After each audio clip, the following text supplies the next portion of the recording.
Dans la galaxie, ce ne sont pas les vaisseaux qui manquent.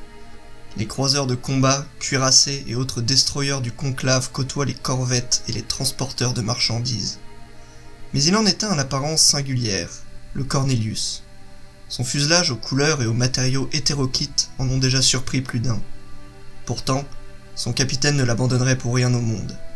Notamment parce qu'il lui permet d'échapper aux nombreuses patrouilles du conclave ainsi qu'aux partenaires commerciaux belliqueux. Ce n'est pas négligeable lorsqu'on est un contrebandier. C'est d'ailleurs à cause de ses nombreux ennemis qu'Arzak, qui d'habitude préfère la compagnie féminine, a dû louer les services d'un mercenaire tout à fait charmant répondant au doux nom de Or. C'est un vorse charpenté à l'allure agressive, qui préfère une bonne baston à toutes les conversations. La cohabitation entre ces deux-là n'a pas toujours été facile, Arzak ayant une fâcheuse tendance à beaucoup parler et trop souvent de lui-même, Or à utiliser ses poings et trop souvent sur les autres. Cette collaboration aussi atypique qu'inattendue a vu le jour dans un tripot d'une planète oubliée des confins. En effet, s'il y a bien un point sur lequel les deux hommes s'entendirent, c'est la boisson. C'est uniquement dans ces moments-là qu'Or perd un brin de son agressivité pour en gagner un de sympathie. Après avoir dégusté de nombreuses bouteilles d'une liqueur locale aux ingrédients inconnus, les deux hommes avaient conclu un marché qui devait leur apporter une satisfaction mutuelle. La protection et la force de dissuasion pour Arzak, l'argent et l'alcool à profusion pour Or. Des conflits ne tardèrent pas à émerger entre les deux hommes, mais ils gardaient toujours à l'esprit le soir de leur première rencontre et les éclats de rire qui l'avaient accompagné.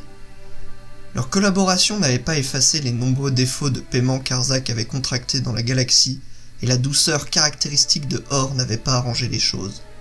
C'est d'ailleurs en tentant d'échapper à une bande de Brahum mécontents que le Cornelius fut contraint à un atterrissage forcé dans le désert d'Ori, un lieu qui leur était à tous deux inconnu.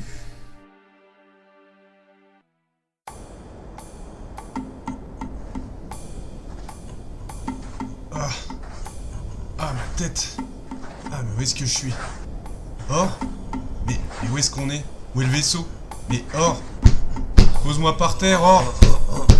Tu te réveilles enfin? Pas la peine de me taper dessus. Ah, ma parole, t'as perdu l'usage de tes oreilles ou t'es encore ivre-mort? Crois-moi que je préférerais être ivre. J'ai l'impression que ma tête va exploser. Et cette chaleur. Où est le Cornelius? Où est-ce qu'on est là? On est dans un bac à sable géant et j'ai pas encore trouvé le bord. Hein? Attends, ça me revient maintenant. Ces chiens d'Astarien qui nous collaient au train depuis Altavir. Le bouclier arrière a pété et le réacteur droit a explosé.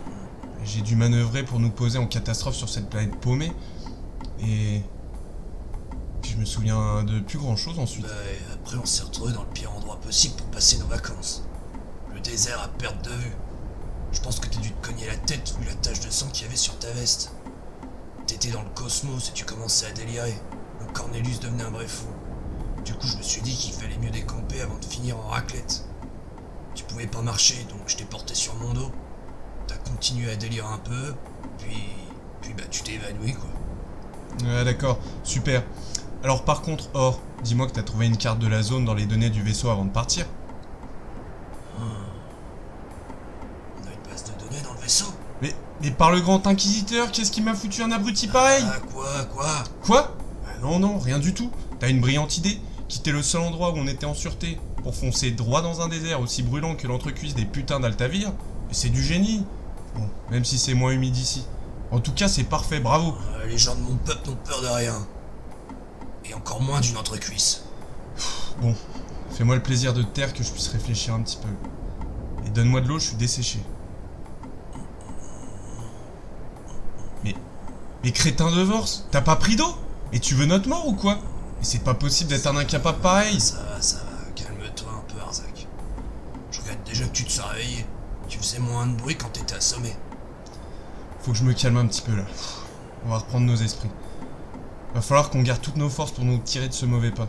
T'as marché combien de temps jusqu'ici? 2 levées de soleil sur cette planète. Et 36 heures à mon interface. Diantre. Mais ta force me surprendra toujours. Une marche pareille, sous cette chaleur, et 90 kilos sur le dos? Personne n'en est capable. Et si seulement les Vorses avaient autant d'esprit que de muscles, on aurait déjà quitté cette planète. On pourra pas rebrousser chemin sans eau de toute façon. On va déjà aller vers ces rochers là-bas, puis en grimpant dessus, on apercevra peut-être des habitations. Qu'est-ce que t'en penses? 75. Quoi? Bah, tu pèses plutôt 75 que 90 kilos. Une vraie plume. Bon, bref. Allons-y. Et puis, je suis désolé de m'être emporté. C'est vrai que je m'énerve un peu vite parfois. T'inquiète pas, ça, j'en ai vu d'autres. Puis c'était pas une si mauvaise idée de quitter le Cornelius, hein. On n'aurait pas pu y rester éternellement. Même si prendre de l'eau aurait pu être bien. J'aime pas l'eau. Mais je sais que t'aimes pas l'eau, mais c'est pas la question.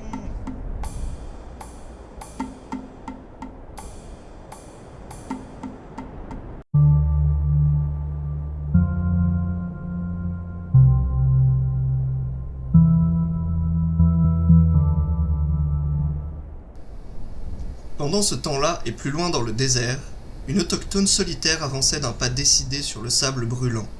Sa tenue se fondait parfaitement dans le paysage, tout comme la teinte de sa peau d'un rouge pâle en partie recouverte de tatouages tribaux aux reflets d'ivoire. Elle traînait derrière elle les fruits de sa chasse, et on pouvait lire sur son visage ruisselant de sueur la souffrance que demandait un téléphore. Le sabre qu'elle portait à la ceinture frappait sa jambe à chaque nouveau pas.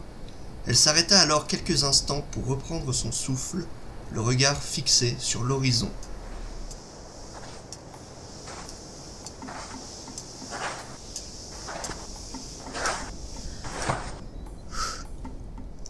La chasse a été bonne, ça soulagera un peu la faim des hommes. Enfin, si j'arrive à la ramener. Pas d'autre choix que de chasser.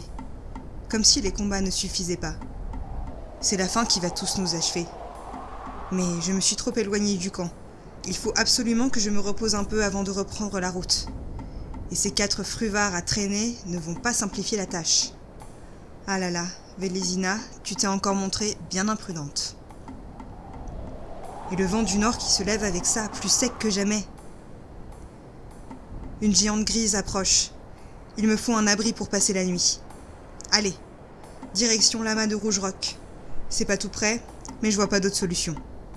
Et si je me rappelle bien, une source y coule encore. Allons voir ça.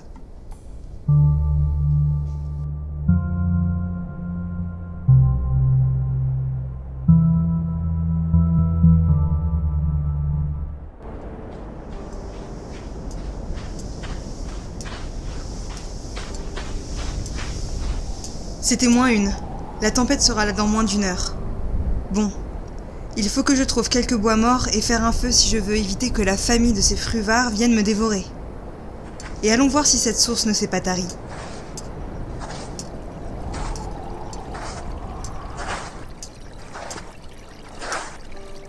Ma mémoire ne m'a pas trompée.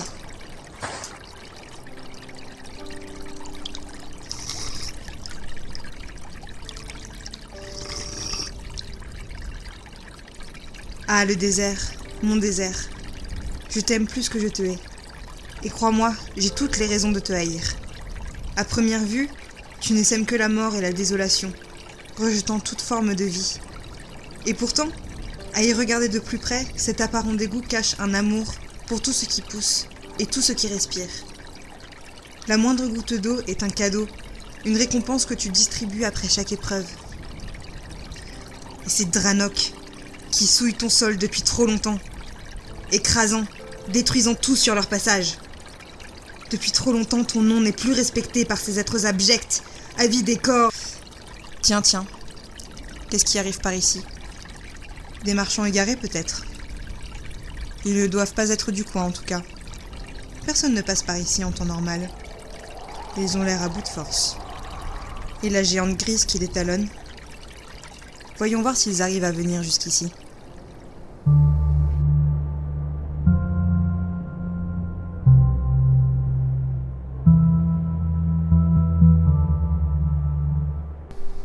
Vélésina, dissimulée à l'ombre des rochers, observa les 2 étrangers qui avançaient tant bien que mal dans sa direction. Après 1 heure d'effort, ils étaient sur le point de toucher au but lorsqu'Arzak s'effondra à bout de force. Allez, Arzak, un dernier effort. On y est presque. Allez, ne m'oblige pas à te porter. J'en suis même plus capable. Un force ne devrait pas mourir ainsi. Tenez, buvez ça. Ah, mais c'est de l'eau! J'ai pas l'habitude. Mais vous êtes qui? Je suis en train de rêver ou quoi? Votre rêve va vite s'arrêter si vous continuez à dire des conneries. Allez, aidez-moi plutôt à porter votre ami avant qu'il meure étouffé dans le sable.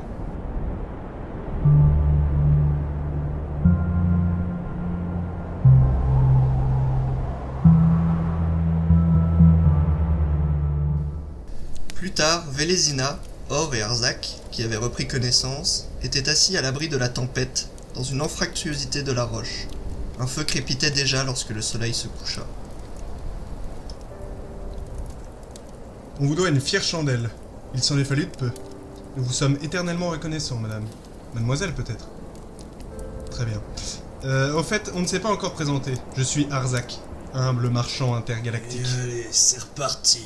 Et voici Or, mon partenaire de travail. C'est également mon ami. Et oui, je sais, ma bonté est sans limite. Nous transportons des marchandises à travers la galaxie voisine, Elia, pour le compte de notables richissimes, voyez-vous. Je croyais qu'on était des contrebandiers avides et sans scrupules. Ah, ne faites pas attention à mon ami. Il a dû prendre un coup de soleil. Ça doit être ça, ouais. Lors de notre dernier trajet, alors que nous prospections dans les confins, notre vaisseau a subi certaines avaries qui nous ont contraints à nous poser... À nous cracher, tu veux dire? À nous poser, je disais, en urgence au milieu du désert. La chaleur accablante nous a contraints à quitter le Cornelius pour trouver de l'aide. À pied et sans eau? Oui. À pied et sans eau, malheureusement. Mais parlons plutôt de vous. Qu'êtes-vous? Et que faites-vous ici? Où sommes-nous, d'ailleurs? Je me nomme Vélésina et je suis ici, chez moi. Ah. Eh bien, Vélésina, nous sommes enchantés de faire votre connaissance. Et donc, vous vivez ici? Ouais. Et 2-3 courants d'air, hein. Je suis née et j'ai toujours vécu dans le désert. Je suis partout chez moi sur Ori. Ici, nous sommes à l'amas de Rouge Rock et nous y passerons la nuit. À Rouge Rock? Oui, à Rouge Rock. L'amas de Rouge Rock. Oui, pourquoi cette question? Yeah. Rouge Rock, ça pète comme nom, j'adore. Ravi que ça te plaise. En tout cas, vous ne ressemblez pas à d'honnêtes marchands. Mais peu importe, ce que vous faites ici ne m'intéresse pas. Demain, je vous conduirai en direction du camp retranché au nord. Cela me prendrait 3 jours en temps normal, mais je vais en compter 2 de plus avec vous. Vous m'aiderez à ramener ces fruvards en échange. De là, vous trouverez des montures pour vous rendre à Piocharion. Piocharion? C'est la principale ville du cratère. Pourrons-nous y trouver des pièces de rechange? Vous y trouvez ce que vous désirez, si vous savez chercher. Un débit de boisson? Ça plus qu'autre chose. Parfait. C'est très aimable, Vélésina. Je me permets simplement de revenir sur 2 points. Qu'est-ce que le cratère? Et plus important encore, qu'entendez-vous par camp retranché nord? C'est un camp armé? Retranché contre qui? Je répondrai à vos questions plus tard. Il nous faut nous reposer cette nuit. Une longue route nous attend demain. On va profiter d'être 3 pour faire des tours de garde, par contre. Le désert est dangereux, surtout lorsque la nuit arrive. Tu t'en charges, le Vorse? Laisse, je vais m'en charger. Rien ne peut maintenir Or éveillé la nuit s'il n'a pas une bouteille pleine pour lui tenir compagnie. J'ai pas raison? Ça c'est bien là, Zach. Je te revaudrai ça.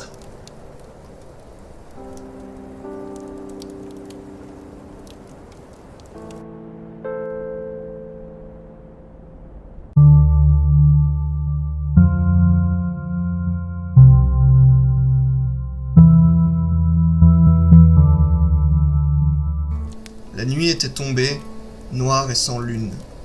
La tempête faisait rage, le feu crépitait et des bruits d'animaux se faisaient entendre au loin, un murmure dans le vent. Arzak était seul éveillé au coin du feu, il avait pris son tour de garde comme prévu. Oh, comment les nuits peuvent-elles être aussi froides avec des journées aussi chaudes? Ça n'a pas l'air de les déranger pour dormir en tout cas. Il ne fait pas bon vivre sur cette planète. Vivement qu'on foute le camp. Et comme si le froid ne suffisait pas, il faut surveiller des fois qu'on soit attaqué. Et qu'est-ce qui m'a pris de prendre le tour dehors? Ça m'apprendra à vouloir aider. Enfin, ils peuvent compter sur moi et dormir sur leurs 2 oreilles. Et ce vieux Or a bien mérité son sommeil. Ah, je rêve d'une bonne bière fraîche à la terrasse d'un bar de Razen. Chez le bon Jeff. Avec sa jambe de bois et son œil de verre. Profiter de la douce chaleur du soleil couchant. Ah, ce vieux... Bonsoir. Ah! Mais t'es qui, toi? D'où tu sors comme ça? Du calme, du calme. Je ne vous veux aucun mal. Je suis Patfinker. Que se passe-t-il, Arzak? Qui êtes-vous? Mais je ne sais pas. J'observais en direction des rochers là-bas. Et quand je me suis retourné, j'ai vu cette boule de poil qui s'est mise à me parler. Comme je le disais à votre ami, je m'appelle Patfinker. Vous n'avez aucune raison de vous sentir en danger. Je suis simplement venu m'abriter du sable et du vent.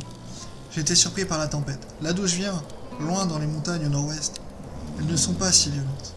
J'étais pris par le blizzard quand j'ai aperçu cette lueur vacillante. C'était celle de votre feu. Loin de moi l'envie de vous importuner, mais il en allait de ma survie. Vous êtes venu seul? Oui, je voyage seul en effet. J'ai quitté ma demeure dans les montagnes, et bien que je connaisse le désert et ses pièges, je dois bien avouer que j'ai été surpris par cette tempête. Les géantes grises ne pardonnent pas. Elles dévorent tout sur leur passage. Vous devez avoir une vue perçante pour parvenir à discerner la lueur de notre feu de camp au milieu de la tempête. Et une sacrée fourrure pour ne porter aucun vêtement chaud avec ces températures. Non, mais sérieusement, y'a que moi que ça choque de parler à un rongeur géant? Mais réveille-toi, espèce de souche! Qu'est-ce qui se passe? Une catastrophe? Je dois bien avouer que c'est étrange. Je parcours le désert dans toutes les directions depuis que je sais marcher. Pourtant, je n'ai jamais croisé un individu comme vous. Même à Piocharion, vous ne trouverez pas votre semblable. Je comprends votre surprise. Mon père m'avait prévenu que ma planète d'origine était lointaine, et que peu des miens voyageaient à travers la galaxie. Il est donc normal que mon apparence vous soit étrangère. Mais sachez que c'est réciproque. Tout du moins en ce qui vous concerne. Moi? Oui, en revanche, il m'est déjà arrivé de croiser des marchands en Coraya et plus rarement des Vorse. Mais jamais ensemble jusqu'à aujourd'hui. Arzak, tu peux m'expliquer pourquoi le gibier est en train de parler? Or, pose cette hache, on ne va pas le manger. Ah, bon, d'accord. C'est bien aimable à vous. Mais qu'est-ce que t'es en fait? Comme je viens de le dire, je m'appelle Patfinker et... Mais on a compris, c'est bon, tu vas pas recommencer. Et est-ce que t'as une arme avec toi? Seulement mon bâton. C'est amplement suffisant. Ouais, j'aurais préféré un sarteur. J'en ai d'ailleurs un dans mon vaisseau. N'est-ce pas, Or? Oui. Bah t'avais dû le ranger n'importe où encore. Pardonnez mon ignorance, mais qu'est-ce qu'un sarter? Sur quelle planète tu vis, toi? Ouais, enfin en même temps, pourquoi je demande? C'est un acronyme pour système armé à réaction thermique enrichi au radium. Ce sont les descendants des fusils et des pistolets de nos ancêtres. Ça représente la majeure partie des armes de tir de la galaxie. On en trouve partout. Ça m'étonne que tu n'en aies jamais vu, même ici. Moi, j'en vois. Et beaucoup trop. Ce sont les armes des lâches. Apportées par les Dranox sur ma planète, les monstres venus du ciel. Ils déciment les miens à distance et tuent à coup sûr. Une arme mauvaise. J'ai plus tendance à appeler ça une arme pratique. Et même une arme indispensable. Manier les sarteurs est tout un art, dans lequel j'excelle à vrai dire. Il existe une multitude de modèles. Si seulement j'avais le mien, je me sens tout nu sans lui. Je vois. Et c'est un sarter qui t'a causé cette blessure à la tête? Non, ça c'est suite à un contact bref et intense avec le tableau de bord, lors d'un atterrissage un peu corsé. Il vaudrait mieux nettoyer la plaie avant qu'elle ne s'infecte. Et j'ai avec moi de quoi accélérer la cicatrisation. Venez par ici. Si tu t'y connais, je ne suis pas contre quelques soins. Et dis-moi, Patfinker, qu'est-ce qui t'amène par ici? Mon père a disparu. Je compte bien découvrir ce qui lui est arrivé. Il a disparu? J'étais parti 2 jours dans les montagnes voisines pour chercher des plantes rares. Je les utilise pour mes endroits. Lorsque je suis revenu, il y avait des traces de lutte, et il n'était plus là. Après avoir réuni quelques affaires, je me suis immédiatement mis en route. Lui seul a disparu? Oui. Nous vivons tous les deux dans une demeure troglodyte, haut dans la montagne. Introuvable si on ne connaît pas l'endroit. Du moins, je le croyais. Aucune habitation en pierre n'existe, à moins de 100 lieues. C'est étrange, mais en ces temps troubles, plus rien ne me surprend. Ce que je peux te dire, c'est que les Dranox sont toujours liés à ce genre de choses, de près ou de loin. Je sais pas qui sont les Dranox, mais t'as pas l'air de les porter dans ton cœur. Ça, tu n'as pas idée. Décidément, c'est une journée pleine de surprises. D'abord la géante grise, puis vous deux trouvés à moitié morts, et enfin toi, qui surgis au cœur de la nuit. Sachez que je n'ai pas l'habitude d'aider les étrangers, mais par les temps qui courent, c'est peut-être une bonne chose, un peu de solidarité. Nous resterons autour du feu ce soir et marcherons ensemble demain. Mais pour l'heure, reposez-vous. Je vais prendre le tour de garde.